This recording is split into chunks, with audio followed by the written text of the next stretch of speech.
छेड़ दिया। क्या कौन सा अभियान छेड़ दिया? युग परिवर्तन। कोई व्यक्ति छोटा मोटा अभियान छेड़ता है तो कितना महान हो जाता है। हम साधना करेंगे, लोगों से साधना कराएंगे, साधना करेंगे, लोगों से साधना कराएंगे। साधक परिवार बना लिया तो वो कितने महान बन गए। कोई बोले हम लोगों को योग सिखाएंगे और योग साधना का प्रचार करेंगे, वो कितने बड़े संत बन गए, महात्मा बन गए। सारी दुनिया उनको रामदेव बाबा बोलने लगी। कोई एक अभियान को लेकर के, कोई एक विषय को लेके ऐसा कर रहे हैं। तब अच्छा, एक ऐसे विद्वान हुए जिन्होंने कहा हम शिव पुराण में जो भगवान शिव है उनके प्रति लोगों में श्रद्धा जगाएंगे, भक्ति भाव जगाएंगे। सारी दुनिया उनके तरफ चलने लगी। क्या करना है आपको? आपको शिव मंदिर जाना है, भगवान शिव को जल चढ़ाना है और उनको संत महात्मा मानने लगी सारी दुनिया। पर कोई ऐसा महापुरुष जिसने कहा हो कि अब मैं युग को ही बदल दूंगा, सतयुग को लाऊंगा, मतलब अच्छा युग को, धार्मिक युग को लाऊंगा, जिसमें घर परिवार में शांति होगी, आनंद होगा, घर परिवार में प्रेम से सब सुखी होंगे, घर परिवार में जो हम मेहनत करते हैं वो हमारे घर में रहेगा, जो हम मेहनत करके फसल उगाते हैं वो घर में संजोई बरकत रहेगी। ऐसा युग आने वाला है। माँ बेटियों का सम्मान बढ़ेगा और हमारे बच्चे इज्जतदार होंगे, समझदार होंगे, हमारे बच्चे सेवा भावी होंगे। कितना अच्छा समय होगा ना। हर माँ बाप खुश होगा क्योंकि उनके बच्चे उनका कहना मान रहे। इसका मतलब अच्छा समय। तो ये अखंड ज्योत उस वक्त जला करके परम पूज्य गुरुदेव ने अपनी साधना शुरू किया। आप कैसे युग को बदलोगे, युग परिवर्तन कैसे लाओगे, युग निर्माण कैसे करोगे? उन्होंने कहा साधना के आधार पर। कौन सी साधना? युग साधना, गायत्री साधना। गुरुदेव ने गायत्री साधना किया और ऐसी वैसी साधना नहीं किया। 24 लाख के 24 महापुरुष जो साधना, गायत्री साधना के सबसे उच्च श्री साधना होती है। परम पूज्य गुरुदेव जिन्हें हम गुरुदेव कहते हैं, सारी दुनिया का वो क्या बोलती है? वेद मूर्ति। वेद मूर्ति का मतलब हमारे गुरुदेव ने वेदों को हिंदी में, सरल हिंदी में उनका भाष्य किया। सिर्फ वेद भर नहीं, उन्होंने पुराणों का भी भाष्य किया। 18 पुराणों को सरल हिंदी में लिखा उन्होंने। कठिन संस्कृत में लिखा हुआ था, गुरुदेव ने लिखा। इतना ही नहीं, और भी शास्त्रों का, गीता रामायण का उन्होंने सरल रूप में भाष्य किया।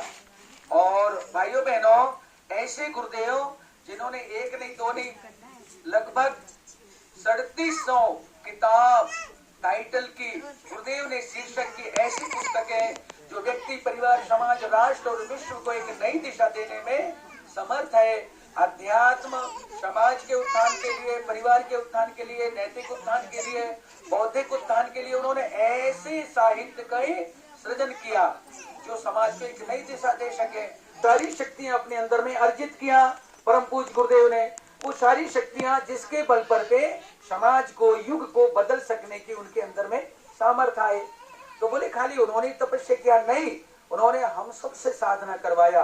क्यों? क्योंकि जब सामूहिक साधना करेंगे, रावण का आतंक बढ़ रहा था ना, रावण उत्पाद मचा रहा था ना त्रेता युग में, तब भगवान को अवतरण करने के लिए सारे देवी देवता भगवान विष्णु जी के पास गए। हाथ जोड़ करके धरती माता भी विलाप करने लगी। क्या बोलने लगी? भगवान इस धरती पर पाप बढ़ रहा है, अत्याचार बढ़ रहा है, अब अवतार लो। उन्होंने कहा ठीक है, मैं तो अवतार लेने के लिए तैयार हूं, किंतु यदि मैं स्वयं अकेला आकर के और रावण के आतंक को तैयार मार दूंगा रावण को, और तुम लोग सब अपने अपने काम में लगे रहोगे और रावण का आतंक शांत हो जाएगा और अच्छा समय आएगा तो तुम उसकी कीमत नहीं समझ। हमने थोड़ी कुछ किया, भगवान राम ने किया। जो चीज फ्री में मिल जाती है, जिसके लिए मेहनत नहीं करना पड़ता, उसकी कीमत समझता है क्या व्यक्ति? नहीं। तो फिर तुम भी आओ, जन्म लो। किसको बोले? देवी देवताओं को। तो बोले हम ऐसे ही आ जाए? नहीं, रूप बदल के आना। ऐसे आ गए तब तो बोले कोई ऋषि आएंगे, कोई देवता। अब देवता आ गए तो अपन उनको मंदिर में कैद कर लेंगे। भगवान हमारे मंदिर में ही रहना, हमारी भर मनोकामना करते रहना, हमारी इच्छा पूर्ति करते रहना। मान लो तुम्हें कोई पता चल गया, अरे ये हिमालय से बहुत बड़े तपस्वी आए हैं, तो आप आप तो उन्हें पकड़ लेंगे अपने घर में, बोलेंगे यहीं रहो और हमारी मनोकामना पूरी करो, रूप बदल के आना। तो भगवान राम के रूप में भगवान आए और सारे के सारे देवी देवता किस रूप में आए थे बताओ, कौन बताएगा? सब पता है आपको, रीछ बानर के रूप में आए थे। और सबने मिलकर के फिर प्रयास किया ना, और राक्षसों ने खूब लड़ाई किया। और एक समय ऐसा आया कि वो तो सब भगवान करने वाले थे, हनुमान जी से भी काम करवा रहे हैं तो अपनी शक्ति देकर, अंगद जी से भी काम करवा रहे हैं तो अपनी शक्ति देकर, नहीं तो उनकी क्या शक्ति थी रीछ बानर की, सारी शक्ति भगवान दे रहे हैं, काम उनके रीछ बानर कर रहे हैं।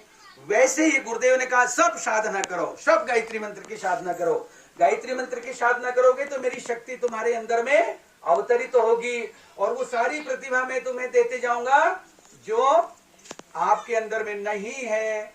और इस प्रकार से सबसे गायत्री साधना करवा के ये जो कार्य कौन सा है, सतयुग की वापसी का परम पूज्य गुरुदेव ने हम सब से करवाया।